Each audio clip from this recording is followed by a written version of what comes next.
So thank you everyone for coming today. Let's get started. I'll be taking a look at this piece. I might take a look at this one.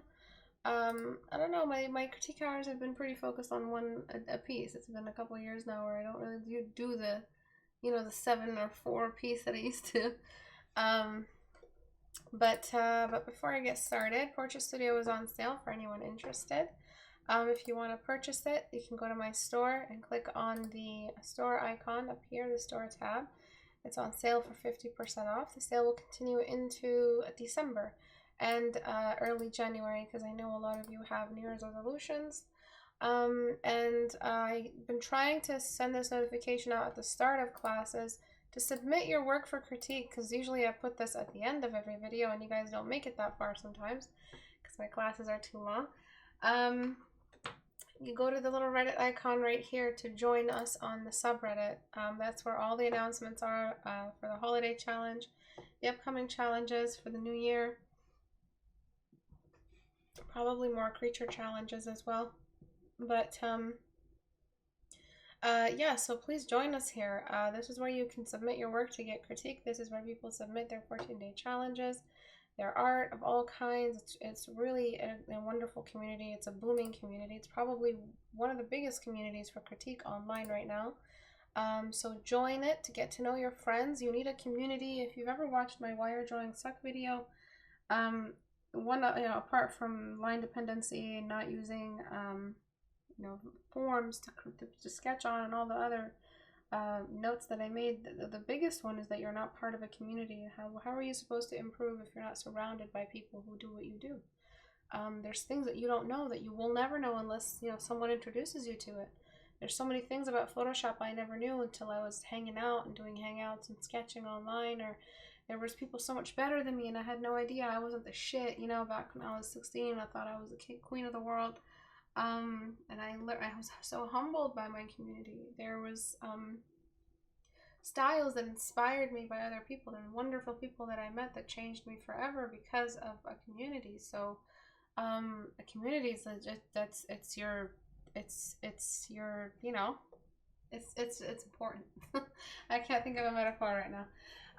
And so I think that's it for announcements. Let's jump right into it. I'm not sure which one I want to take a look at.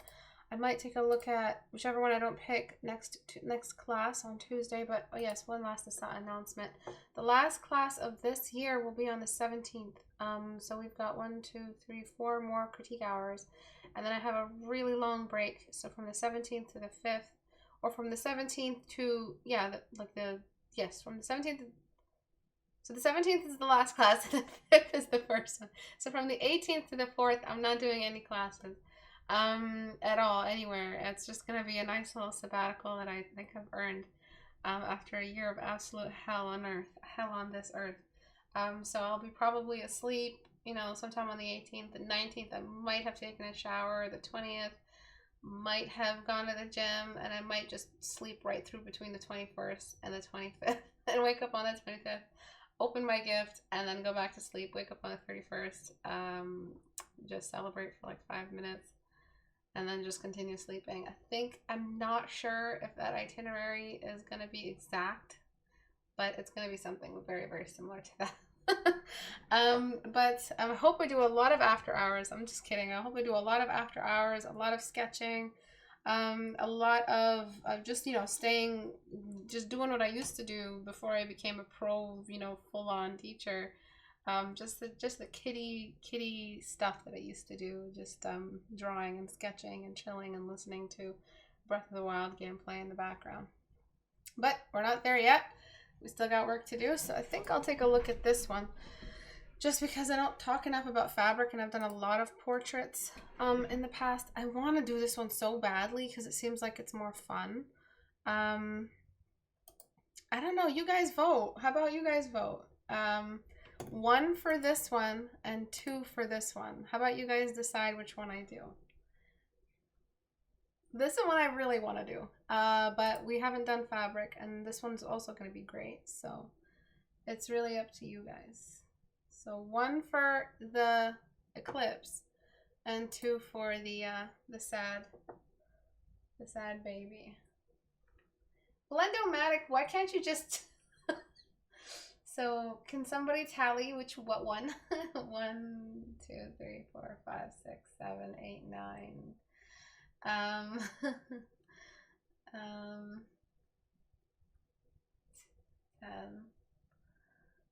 All right. 1, 2, 3, 4.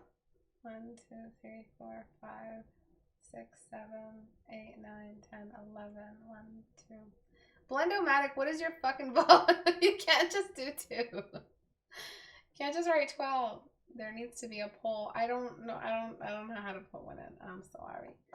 I think you can post a poll as to the chat. How? How?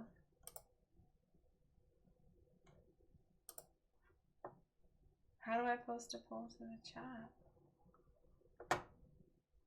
Add stream marker, create highlight. Start draw poll, I think. You mean like link people a poll, or is there a YouTube plugin? I think 1, 1. I think the Eclipse 1. 1, 2, 3, 4, 5, 6, 7, 8, 9, 10, 11, 12. 1, 2, 3, 4, 5, 6, 7, 8, 9, 10, 11. Okay, it looks like 1, 1. All right, so we'll do this one. I'll do this one after. We'll do this one. So let's talk about it. All right, so we've got 2 things in the background, 2 sources of light in the background. And I'm going to do a quick little trick, and this is that thing that says, It makes all the difference. It is absolutely just the thing that I do that you all should do as well, which is 1 layer of darken and 1 layer of color. So the darken layer darkens everything beneath that value. It doesn't darken anything above that value, obviously. And so what I'm going to do is choose an average value. Okay, so boom. It could be any one of these, it doesn't matter. The same color, I'm going to put it on color layer because that will balance all the colors, not just the values, because the colors are also subject and submissive to the environment as much as the shadows are submissive to the light environment. So we're gonna just balance the colors this way and darken this way. So you're not leaving it at 100%, obviously, but you need both layers because both address the light source. However, it's not, that's what we're darkening and what we're using the color layer on is not the entire piece. It is. Yes, exactly. So eloquently put. Thank you. Thank you, gastric system.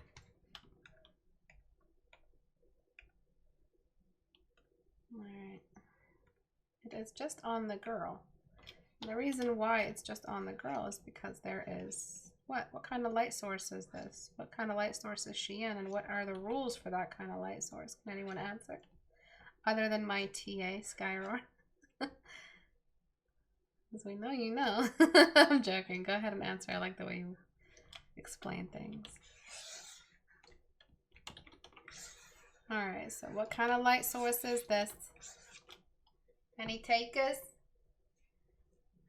Direct lighting? No. Skyroar, you lost all credibility. It's okay, sweetie. No, Jonathan, we're not tallying anymore. 1 and 2 are not answers anymore. You guys are going to be writing 1 the entire time. I know you from Instagram. Great stuff. Thank you, Sadi. Light source. Damn it. Now do you want it back to Scum Liquor?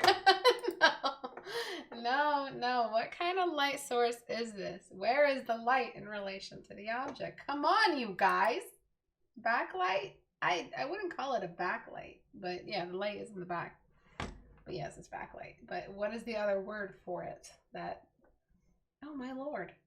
Well, I guess a lot of you that are new here, I'm not sure what's going on. Rim light? No.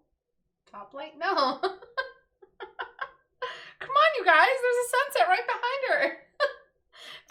eclipse because it's eclipsed. A silhouette. Yes. Yes, it's a silhouette. So, for real, y'all? So then we've got fucking fucker. Awesome.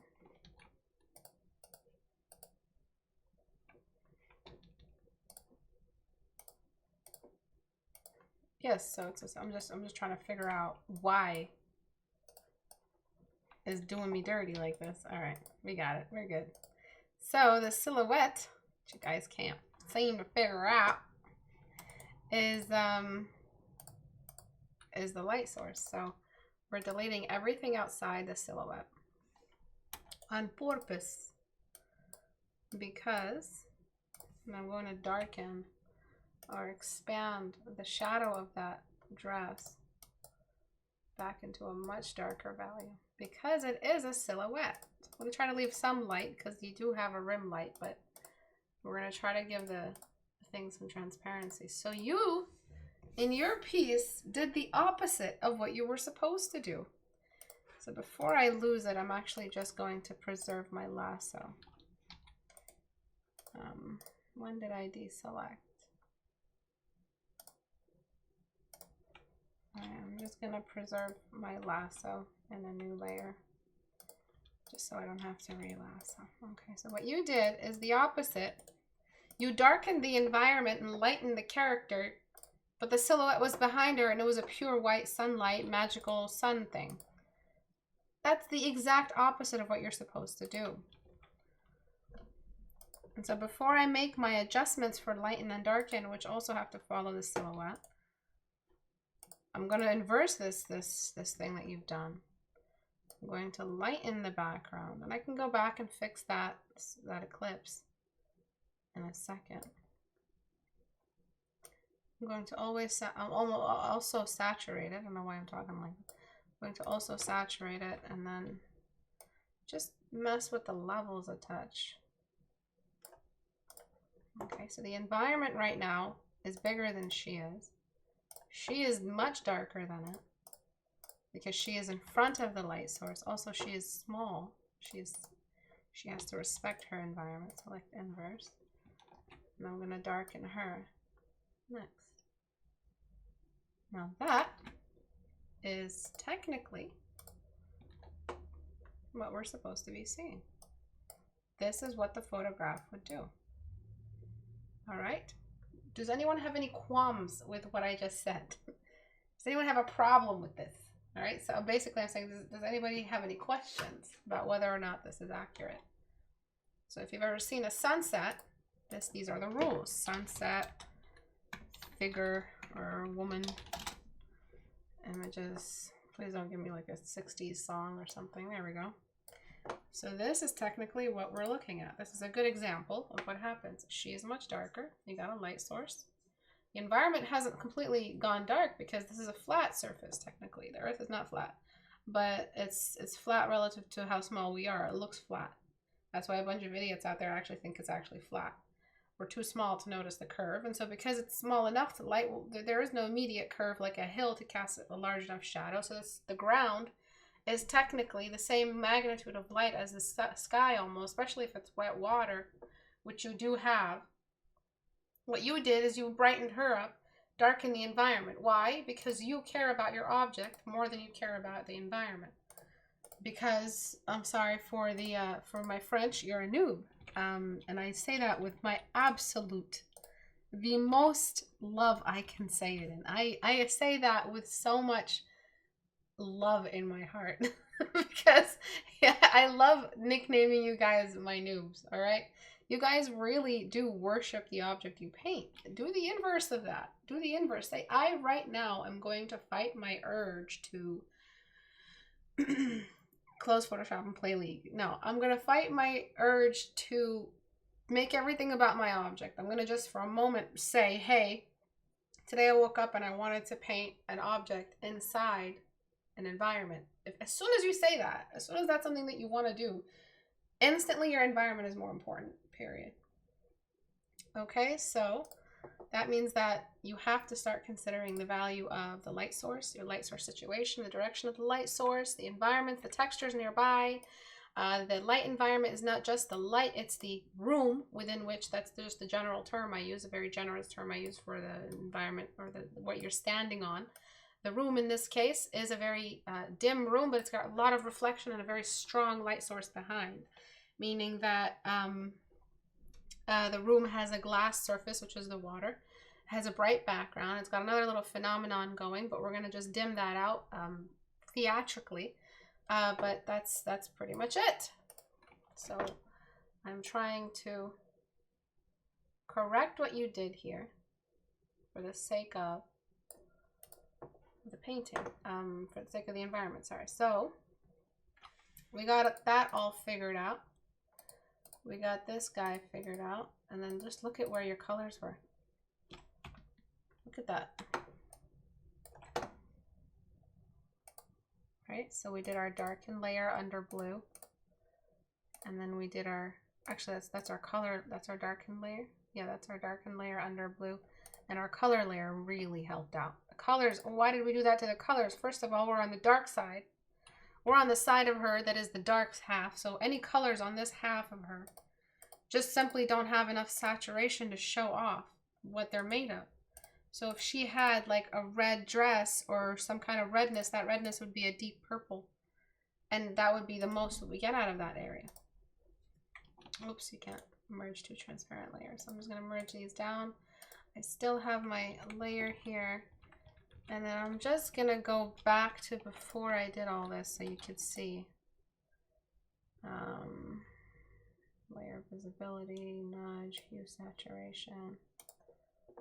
Oof. See how she was bright and the background was dark? I'm just going to go till I save my lasso. There we go. So after, and then I'm just going to find basic bitch brush and just delete so that we have our eclipse. And how dark you go with the eclipse is your choice. You saw how many steps we have. I mean, there was it before, which is fine. You don't need to make the eclipse the focal point. You could just make it dim, or you could go all the way dark as what you did. I think that's too dark. I don't want to completely do what you did, so I'm going to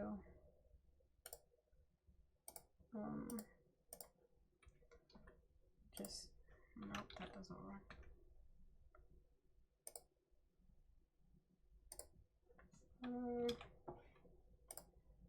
I'm sorry, I'm being so picky. It's just about, my eyes are on the navigator. If you guys think I'm just looking at this, I'm always looking at this right here. If you don't have a navigator on, you don't have your little assistant telling you whether or not you went far enough. Okay, so we figured all that out. So what did we do so far as a checklist? Okay, so you guys love diagrams. I love diagrams. So let's address what we just did. All right, so we've got a room. Oops. Oops. Okay, we've got an object. We've got a light source. All right, so what you did was the inverse, which is physics. Physics is just out of the window because it's physically impossible. You inversed it. How is that possible that she is both the object eclipsed and the light source eclipsing the object? That's not possible.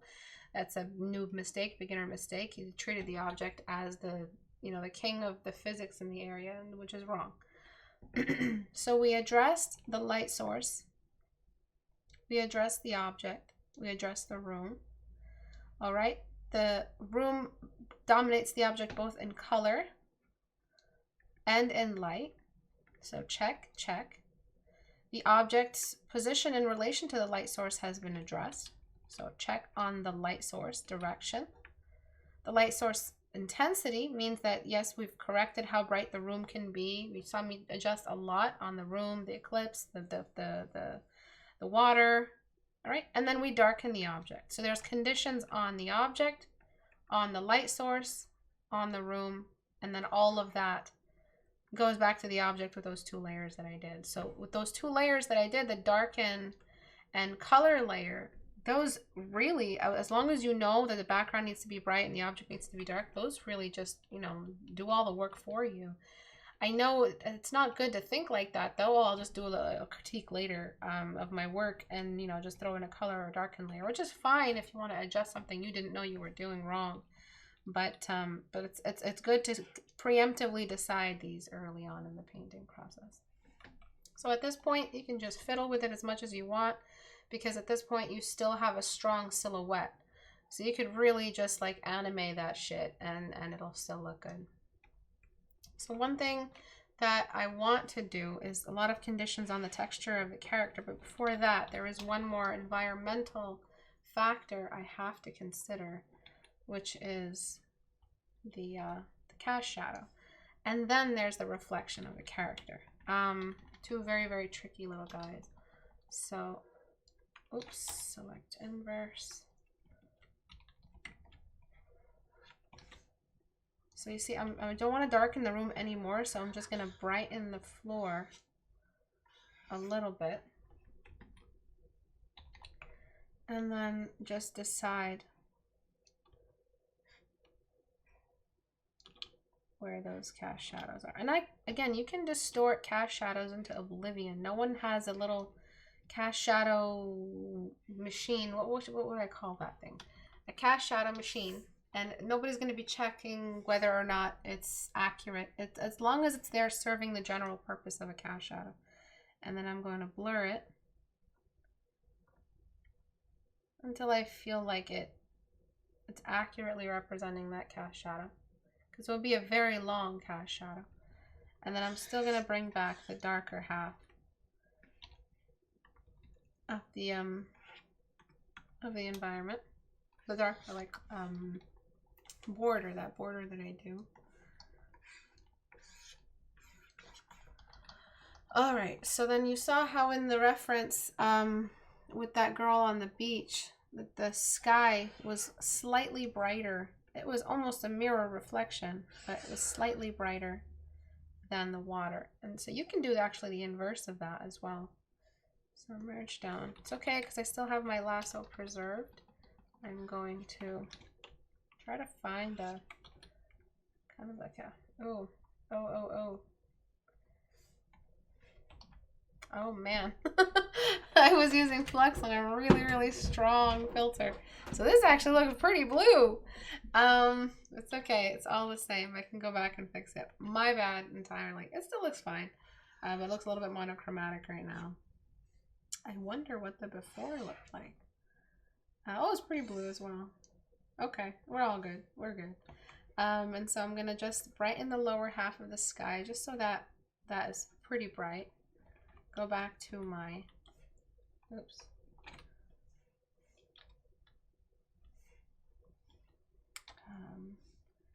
Select inverse and then delete.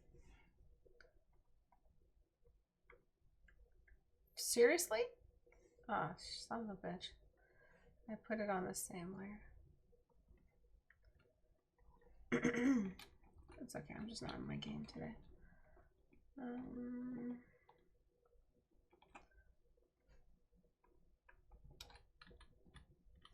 Just giving myself so many extra steps today. I don't know why. Okay, so I brighten that background a little bit. And then, if you noticed, in sunsets, you actually get a much darker set of clouds. So you don't really get that bright cloud if the sunset is behind the clouds. So what you need to do is bring in some dark clouds. And it can be the most simple clouds. I used to have the best cloud brushes, but I haven't loaded that pack in yet in a while. I might, but some darker clouds might go a long way. And the clouds don't really touch in the distance. They don't really touch the horizon line. They're kind of above the horizon line, just like that. And there's like this layer where there's no cloud. And the same thing on this side. I'm just going to be copying whatever. And then you can do that little silver lining as well. And I'm just letting my hand do all the work. I know that sounds really dumb, of course, no duh. but I'm letting my hand jitter in a dance that I feel like is a cloud dance. Do you know what I'm saying? So I'm not going to try to be too methodical with it. I'm kind of, I could basically, is you can close your eyes and still paint the silhouette of a cloud this way, because it's something that your hand has memorized from the, you know, cloud studies you've done or the clouds you've seen, and you just, your hand is moving while you're, you know, looking at the clouds in the sky around you. There's not always going to be clouds that are silhouetted, but most of the time they are, and then you can just do a combination of either. I'm going to grab this, and I'm just going to do the same thing. And in a second, and don't go outlining the entire cloud. Choose the areas where you feel like the cloud is most transparent or is catching the most light, because then it means something when you do apply it.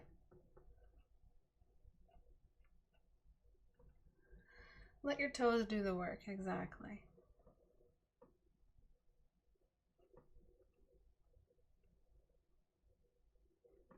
Alright. I'm not sure I like where you place your clouds. I would have done something that is really, really dependent on a reference. Just because who am I to decide what clouds do? Nature is doing such a better job at it constantly. So I'm just going to trust nature to deliver, you know? So I'm just going to find a good reference and let it kind of decide. And now I'm just using my smudge brush.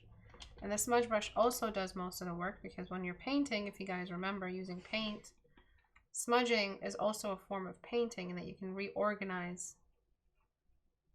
So it's not always bringing in the positive space. It's about distributing that paint to further enhance the texture, to complete the texture. Rendering, it's not just painting. It's not just bringing paint to the table. Okay, so you've learned so far that it's a combination of your hand muscle memory for that texture. So hair is a very different dance in your hand than clouds are, which is very different than fabric is, which is very different than freckles or speckles or any kind of stippling, which is very different from, you know, all these other units. And then what you've done with the water, it would have just given you much, so I'm just smudging in a straight line using shift, much more read had you just used flat lines instead of trying to paint it like it's anything but water, which is basically like a furry texture. So what I'm going to try to do is lasso where we were before. So like the, yeah, we're on the inverse. Go back here and just smudge. Oh, son of a bitch. Okay, just like what brush am I using? My soft skin brush actually is perfect for this. So what you want to do is enhance the feeling like you're actually looking at ripples getting flatter across the horizon. So let's look at a reference. So when you're close to the shore of a body of water, so not a river, a lake, you see its texture as much different than when this is the exact same texture a mile away, but it looks like flat lines. So you're doing yourself a disservice by using this texture out here, because the texture flattened out. So you see how, just take a look at how these compress. You got this much space between this ripple and this ripple, this ripple and this ripple. This ripple is half almost the size of this ripple, and then it just keeps getting smaller and finer and finer and finer and finer. And you squint your eyes, you're just seeing a bunch of horizon lines, aren't you? Because that's the track of the wind on top of the fluid that is also being pulled down. So look at these lines. They just get closer and closer and closer together like a grid line. So literally just take this texture, invert it, because the light is on, the light isn't on our side, the shadows are. And that's your water texture.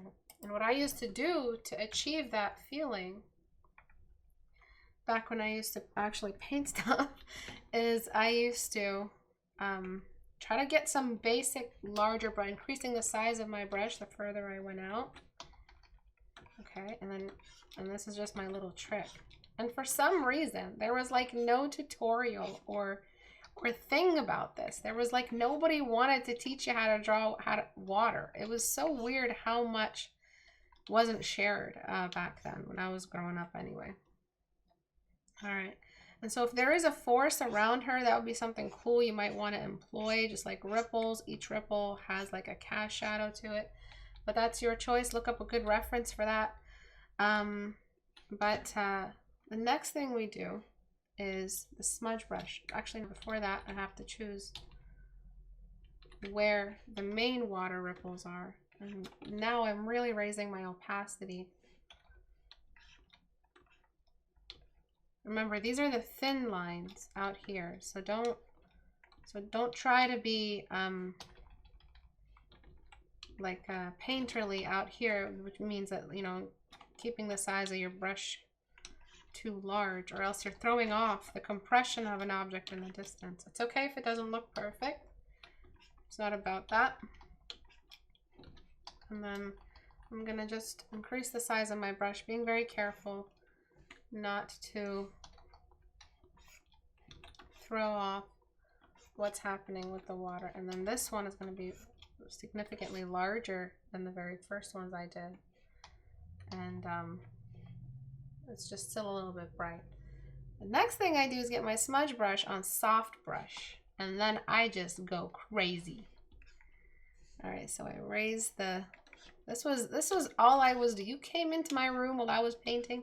You just saw me on smudge brush going back and forth. I used it up here. This is basically how I used to smudge. I used to just go back and forth. It was acceptable to a point, you know, because then I was just there hoping that the dispersion would feel nice.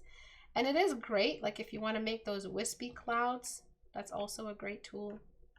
But nothing beats the actual brush behaving the way it's supposed to, instead of just dragging and it looking like crap. You want the brush smudging to actually smudge instead of just slightly shift to the side, you know, just shuffle things over. Because that can look very tacky, it can look very crappy. So you can, if you're very smart and very careful with it, just to get your little wisp or, you know, the little manipulation, you can do that with paint as well, so it's not a completely digitally dependent thing. But I'd say be careful with it, because look at how little we did, you know, and when it came to using it as a smudge brush. You have to use a scatter brush for smudge. But for things that are actually in a straight line, my finger's on shift, and I'm just like going back and forth. I'm accidentally kind of, you know what, I'm going to just deselect just so I'll just go back and correct the dress smudging out. I'll just smudge inward.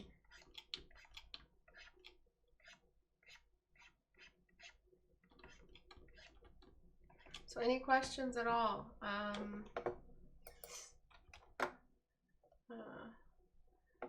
Covering the sun, how cute, might delete later. She's making a TikTok. God. How is TikTok still a thing? Weren't they discovered as like spying on the American people? This fucking Chinese government? Bunch of weirdos. God. Fucking hell. Alright.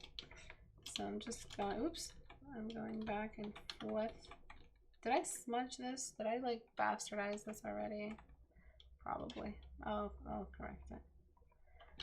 Doesn't matter, because the shadow also gets smudged out.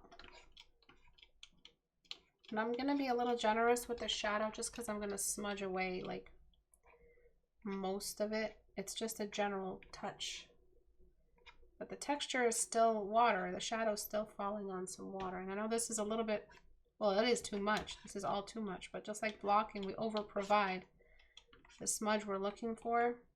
And then we go back in later and scatter brush. And it's okay if we smudge the girl. It's fine. Because we're going to go back and erase away. So smudge brush back on my number 4.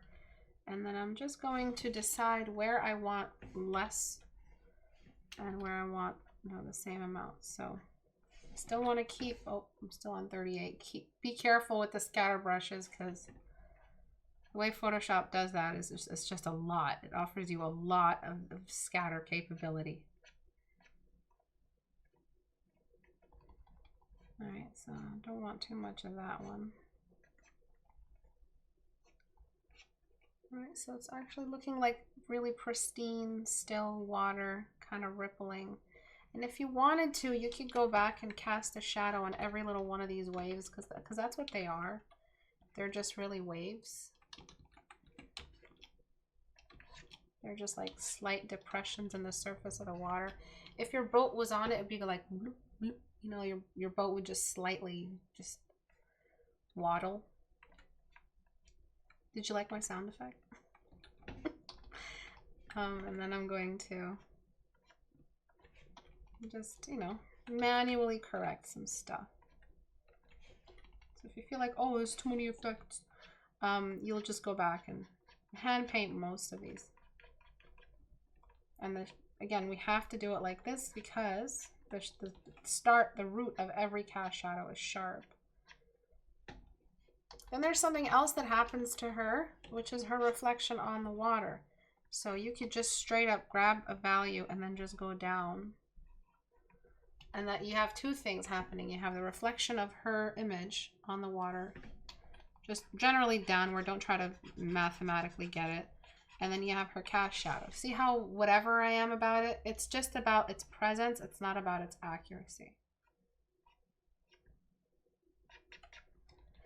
And then the position of the light source, I feel like there should be more light in between her feet.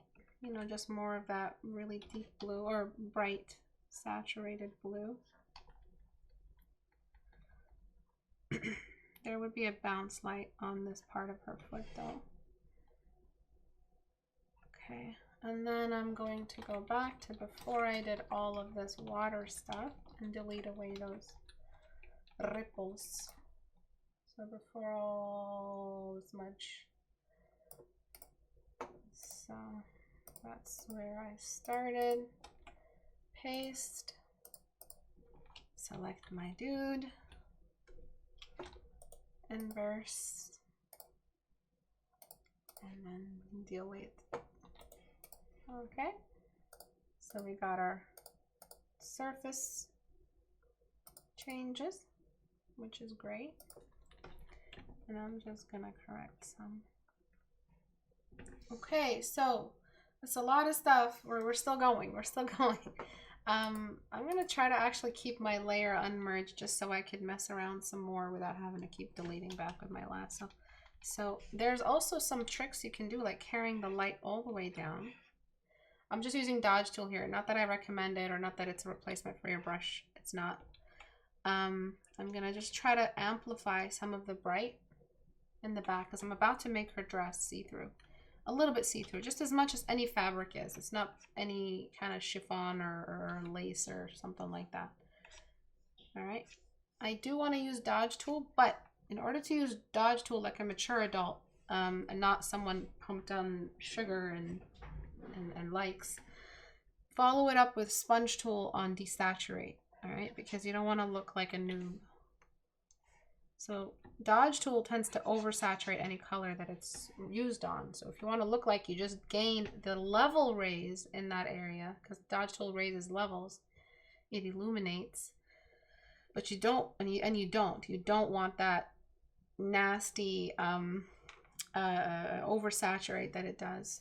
Then just follow with sponge tool on desaturate. It'll just suck the saturation right out. So before, after, and I know I'm being really picky. That's because I'm very, very careful with dodge tool. It has this look to it that's just cheap, and it just does not look good in a painting.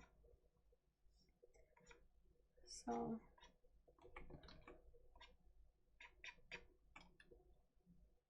all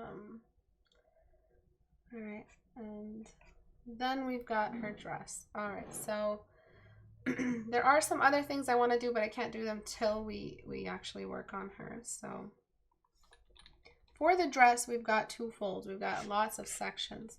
We've got section that's double. We've got her body as the opaque. So let me do that in a new layer just so we could break it down. And I break it down for me too. I'm benefiting from the breaking down because it's a lot of shit to do in a class. So this is a double fold, meaning we're going to get more light through here and more light through here. that being, you know, that it is already 2 folds. So this is 1, 2, 3 folds, 4. And so it's going to be 1, 2, 3, 4 folds. 1, 2, 3, and then the last one in the back. So that's going to block out a lot of light just around this section. Okay, so we've got the thickest area here. We've also got her body, which is blocking a lot of light, which we're going to treat as completely opaque, as if there's a rock inside the fabric. So now that we have this nice little map, hey, look, it's a lot easier to take in. One thing you can do is, let me get my lasso again. Ooh, and then go back here in a new layer, and then just do that, you know? First layer, and then what color do we grab? We grab the background. Yes, the background color, because there's no other color and no other light other than the one in behind her or in front of her. And then we select inverse. We got a new layer. Couple taps for good luck. And then I'm going to throw a first layer on here. I'll delete away. I'm going to forget about the legs for a second. I'm going to delete away. So that's if we had no extra doubling, right? And then we know this one is slightly less. I'm going to put a little bit more here. I'm going to turn off my guides. I'm going to delete at where her legs actually are.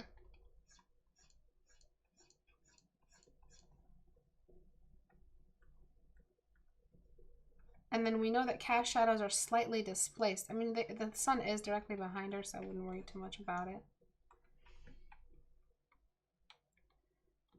So that's technically what it's supposed to look like. And then I'm going to, because the folds get tighter the closer we get to the top, and then because there's a pigment drop here, I'm not going to worry too much about making it bright all the way down.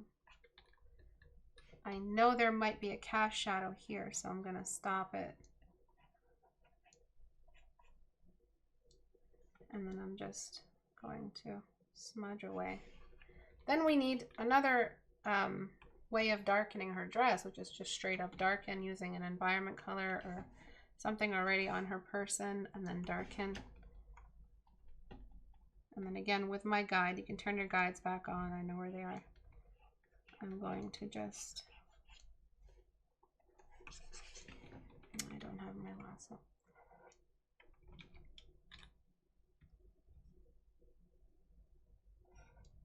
Go back and then darken for the folds. Try not to darken too much outside of what I've already darkened, but just darkening where her legs are. Just so that fabric looks a little, because it's moving a lot. And I feel like your folds are a little bit like you've done them wrong, but it's a painting, so you can do a lot of stuff wrong in a painting. And it'll still look like the object you intended. There's a you know, margin of error allowed, just because it's a painting, right? So you don't expect it, outside of the fact that textures don't work well if you overpaint them. You know, you don't paint every single leaf.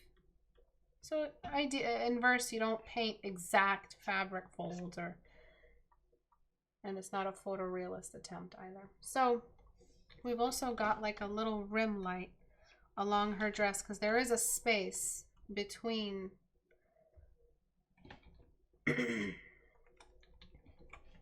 her thighs and the dress, right? It's not completely touching. So you can just throw a bunch and then delete for the detail. So her hips are touching. Her shins are, but then there's that point where they get raised up. You see how it looks a lot more natural when we do that? And I just doubled the layer and then brought that down. And you just gave that, you know, the feeling like there's subsurface scattering inside those fabric studies, inside that fabric.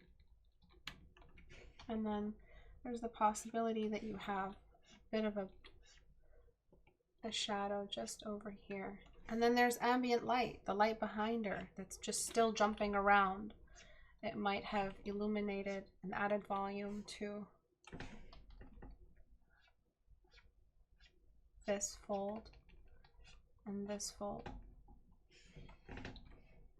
Okay, so we're gonna just take a look, quick look. Something about this section is bothering me a lot. I feel like it would actually get a lot of bounce light. I could be wrong. I'm just gonna try it and see if it looks right. Feels like that entire section should in fact be bright and not dark, even though it's like a negative fold or whatever you want to call it.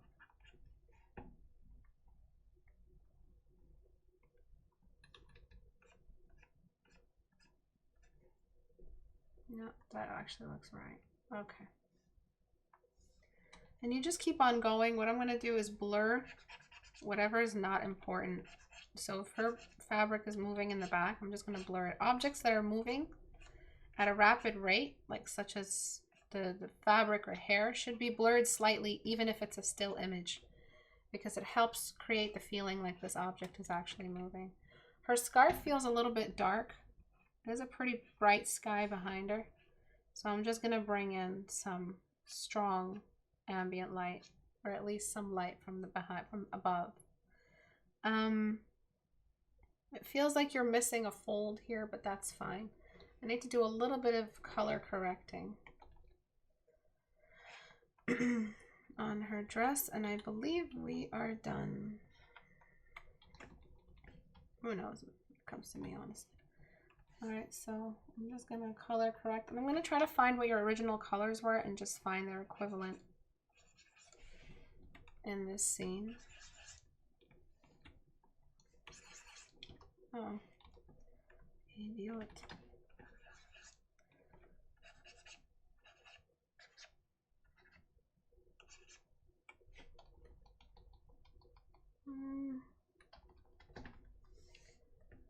I am tempted to just darken this fabric like that, but then we're canceling out the transparency. And then this fabric definitely needs to be darkened a touch because it isn't as bright as the first fold. And then we've got her legs in the way. And we shouldn't have so many gradients all the way around. Things should be pretty dark where they need to be. It's just that we lost some definition. Sorry about that sound. I'm not sure what it is.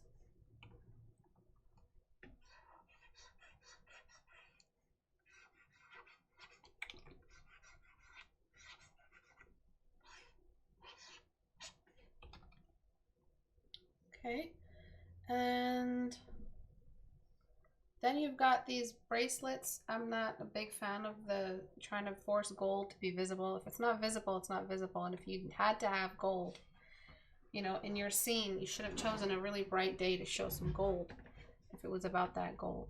You know, at this point, it's not about the fact that she has gold or is capable of accessing gold. You know, you're not showing a rich boss or something like that. I'm going to just following what I feel like we're missing. I'm going to darken some areas. Be careful with burn and dodge. You may think they're on your side, but they're like a demon you signed a contract with. They will get what they want, whether you like it or not. So you gotta lasso that demon, and you gotta put a chokehold that demon with sponge tool. And yeah. Okay, so then we have room light, which we've talked about in another class, which is just actual fibers in the fabric capturing light, traveling across fibers in the hair, catching some light. Don't overdo it. Be a noob about it. And then we should have a lot more on the hair. Her hair is not made of felt. Yeah, so she should have a lot more light going through her hair, kind of changing the tone of her hair as well. So if she's got brown hair or some kind of other color underneath with like a rich red underneath, that should be caught in the light. but you have this magical blue, and it's like an eclipse, and you've got this magic to it. So you chose the blue, that's fine. You don't need to suggest all the warms. And we still got a long way to go for pushing this so that it can feel like a complete silhouette, because we still have this eclipse to deal with. So for the eclipse, what I would do, since I don't want to confuse the focal points, I'm going to filter, blur, Gaussian blur, anything that the eclipse is emerging from the eclipse. So that was actually a great point right around here. Okay, and then I'm going to select it, go to before I did it, whoop, paste it, and then just try to find the definition of the edge of that eclipse. So that way I still have it, but I don't have this extremely kind of detailed thing happening at the top of the painting that's just eating up the painting. So now the focal point is back to her. And then we've got the oh so fun light glare. Okay, so I usually just lower my opacity. My soft brush, which I believe comes in my skin set, has a lot of texture in it. Right, so I'm just gonna throw some glare. And then I'm gonna darken her one more time, actually. And then maybe brighten the background one more time. So select inverse and just drop her value down. Because the more darkness she has, actually, the more of a focal point she will be. So you can see how what I mean. This is too much. I mean, if you like this, go for it. Just make sure you saturate it, or else it'll be too dull. I think it's too much. But we definitely need to push just slightly towards that end. And then for some reason, you kind of have her off to the left. I'd push her more to the right. And then at this point, you can do whatever you want really with the rest of the painting. Select inverse. I'm just going to mess with the levels a little bit more.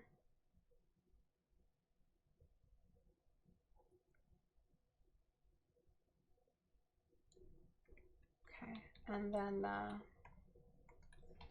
apply those frames at the bottom of the canvas and at the top where the eclipse is happening, just so it feels like it's an approaching nighttime.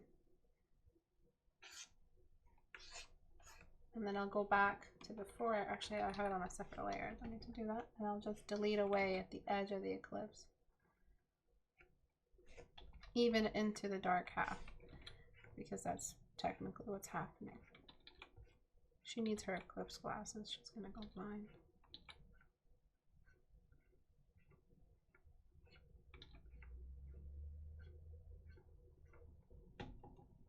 Okay. So, got the glare, which I might double up, which I might actually OD, just because from a distance things really feel very dramatic, very poetic.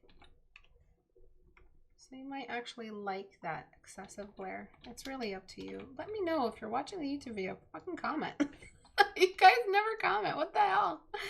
And I'm just over here busting my ass, sending you guys out quality content.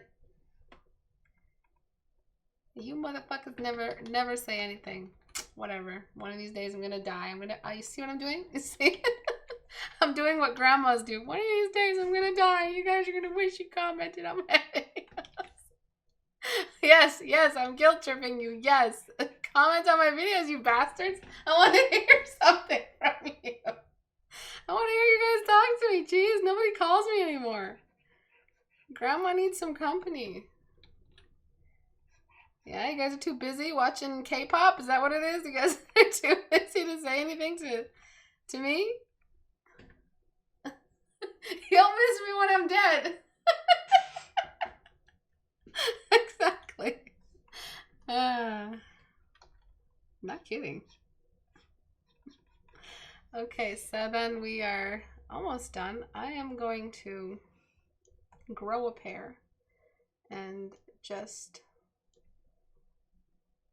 I don't know what the hell this layer was, but it's clearly not important. That is the, oh, the layer's already been posted, merged or whatever.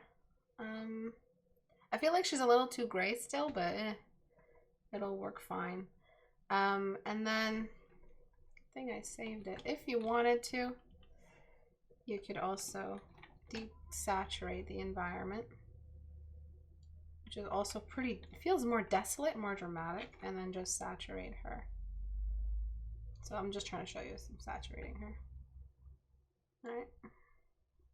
Which I feel like this is so much more dramatic. I really do. I feel like it's just so much more intense than where we were with the blue. But I'm going to just honor the choices of the artist just so I don't feel like I'm being a bitch. All right. Oh my god, you should have just... It's alright. I like the original version. I like the before. There's not... I've never said the before is wrong. You know how many times I've gotten the comment? I really like the before, you know, I don't care how this sounds. I really love the before. And that's fine. And that's why I've been trying to honor as much as possible what the student chooses. But, you know, there's some shit that comes out because you guys don't have taste yet. You have these, you know, undeveloped taste. You guys are still choosing cheesy things. If I saw in a movie, I'd be rolling my eyes. So I'm just trying to teach you guys some taste, too. Not that my taste is the best, but it's up there. Got good taste. Anyway, let us move on. All right, so things that I recommend. My personal opinion, like Homo says. You want my wager? You want my opinion? Here's my opinion. Don't be a turkey. All right, so anyway. So then you can start bringing in some really, really cool little extra colors. You know, wherever she steps, there might be some magics happening. So you had a purple there, which I really liked. I don't know if it was a result of something else.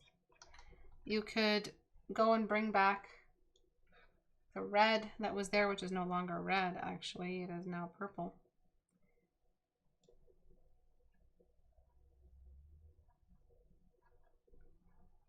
And I would just keep adjusting it till I liked it. For me, I just like using analogous colors. So, like a blue-green, you know, wherever she steps, there's like a blue-green. And like that aqua-y color is also just like an accent color on the ground. And on the water surface, I mean.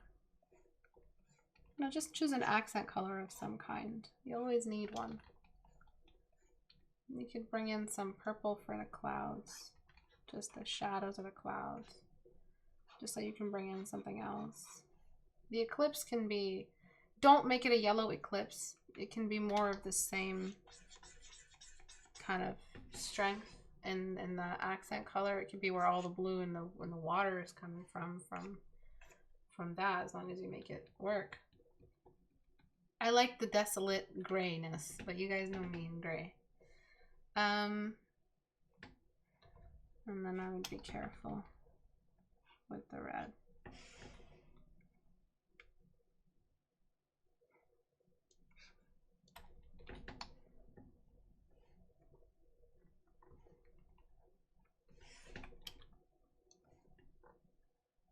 I wonder if Homo watches my classes. Okay, Saraki probably doesn't give a shit about your classes. No, but like I wonder. I wonder if he takes notes and posts sports challenges on the community. A real eclipse is, yes, it's quite creepy. Yeah, it is. Yes. I wonder if he gets mad when someone critiques his 14-day challenge. Oh man, why am I cracking up back Homo over here? There are some things that I would like to do with your little eclipse, just because I'm zoomed out. Just something like that. And then, as I was saying earlier, I feel like the whole thing needs to be just, she needs to just shimmy over a little because it seems a little bit heavy on one side.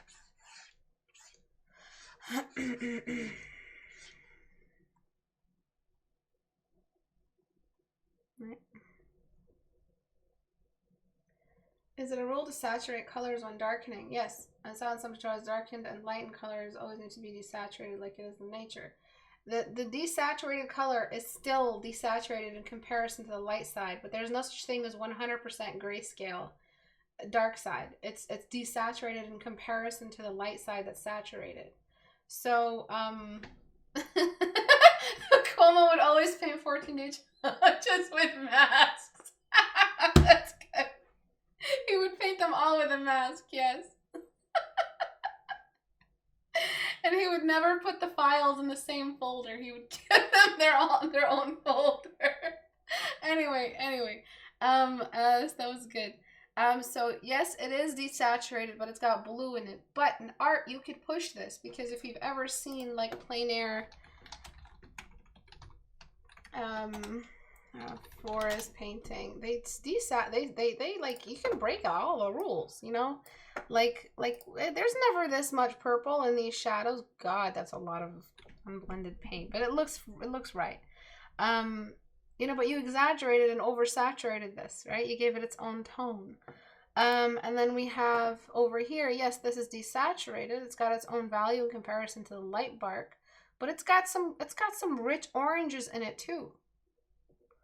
So you could break a lot of the rules. You could saturate your shadows just fine, and especially the rim around highlights. That's a really good trick. Any sunlight has a rim of blue around it. Actually, I should probably apply that to the one we have right now.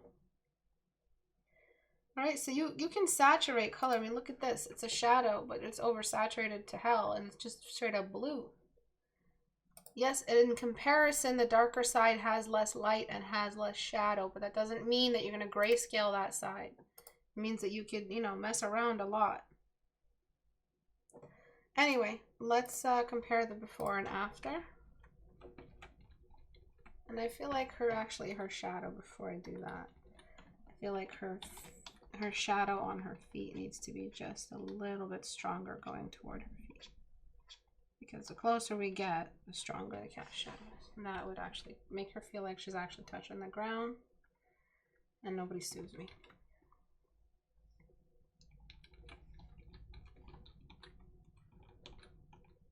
Alright, so before, you treated the object as the light source, but the object was eclipsed by the background, which is where the light source was. And after. Right, so you guys saw every step. You see how strong the edges were on that cast shadow? I mean, on that eclipse.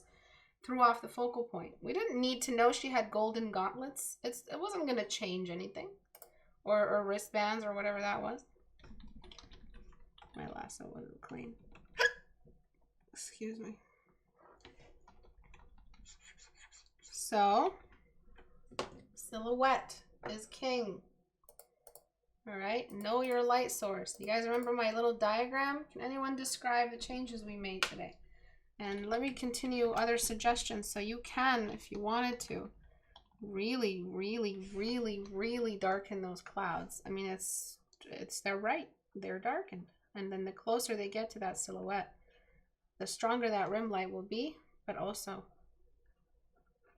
darker they will be. So you can have a little bit more drama, and they get thinner the closer they get into because the light kind of overlaps them. Right, so you can go darker with those clouds, just a suggestion. I recommend it. But if it's about the girl, if it's about the character, if it's a book cover or something like that, Eclipse Girl. Alright. So let's make it 300.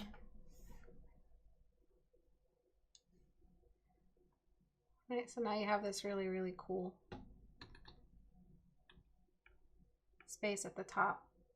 Actually, that looks pretty good. I know I'm memeing the shit out of the thing, but that looks really, really good. Anyway, I think the girl or the eclipse should be smaller, but that's just me. If you make the girl smaller, the environment will seem massive. You subscribe to Eclipse Girl Monthly. So what changes did we make? Make the subject submit to the environment. Silhouetted her because of the light source. Yes. Introduced subsurface scattering where appropriate. Corrected the contrast and fixed the drama. Excellent. Added subsurface scattering to the dress. Good. Adjusted the water surface for more convincing water texture. I'd read Eclipse Girl.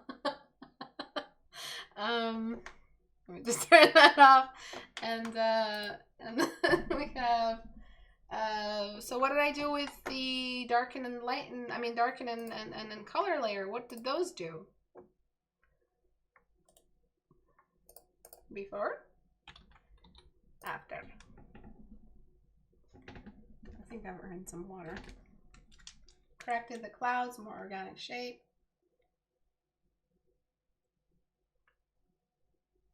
Added saturation to the shadows, increase the contrast, right?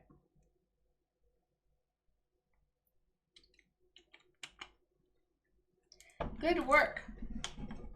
Right? Yes, good notes. So, a quick little suggestion. If you guys make good notes, if you guys post notes on the Reddit community, which you can do by going to istebrak.com, you get free stuff. You can get a free portrait studio if you make good enough notes. So go to istebrak.com, go to the Reddit icon, and join, get active, stay active, comment on each other's art, publish your art, don't be a pussy. Publish your art, let people, really destroy it, because it's going to improve your life. It's going to improve the way you work, it's going to improve the way you look at your art. It's going to give you like a hell of a lot of motivation, like more than you can handle. You're just going to like freaking explode. You just want to get started on the next piece so you can post it so people can tell you, so you can see the improvement, compare day 4 to day 1, let alone day 14 to day 1. Wow. But join us on Reddit, okay? What was I even saying about Reddit? Yeah, right. So that's where I would get where you can post your notes and get rewards, because I'll message you, message me on Facebook, and then you'll choose which reward you want out of brushes, or if you need portrait studio, and then I'll just send you the link. If you learned something today and you want to support, you can join me on Patreon. So I work independently. I don't work with any kind of marketing agency or anything. Nobody really tells me what to make my videos about, how to shorten my videos, or what I promote. Those ads you see is just like a general ad thing on my channel, and I make like $100 every 3 months. So if you want to support me, you want to support my channel, keep it independent, keep it exactly as it is right now, 5 years from now, I'd really appreciate if you join me on Patreon. And you don't have to join for high tiers. You don't have to join for any kind of assignments or homework, or it's not a commitment. The watcher tier is just $1, and that's $12 a year for Critique Hour. So if you want to, please join me on Patreon if you can, if you feel inclined.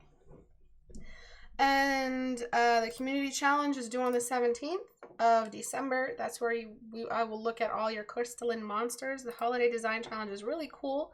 It's basically just ice creatures. Any ice creature you want. You can make up a creature as long as it's made out of ice and has a really cool wintry background. And challenges are my way of challenging you guys to do something you don't usually do. And they're usually portfolio pieces as well. Usually texture studies of some kind. So yeah, join me on the holiday challenge as well if you guys want to have fun. Go to the Reddit and join. Any questions? Would you like to see my YouTube videos? Yeah, sure. Thank you, and for anyone wondering, Portrait Studio is awesome. Thank you, Benjamin. What was I calling you? Istebrak. It's okay, I've been called worse.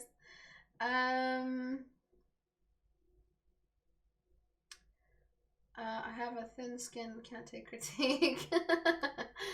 Anyway, thank you everyone for coming. I'll see you guys on Tuesday at 5 p.m. Eastern Time, Tuesday the 8th. I'm so sorry about today's delay. Hopefully next time it won't be like that. I'll see you guys around. Bye.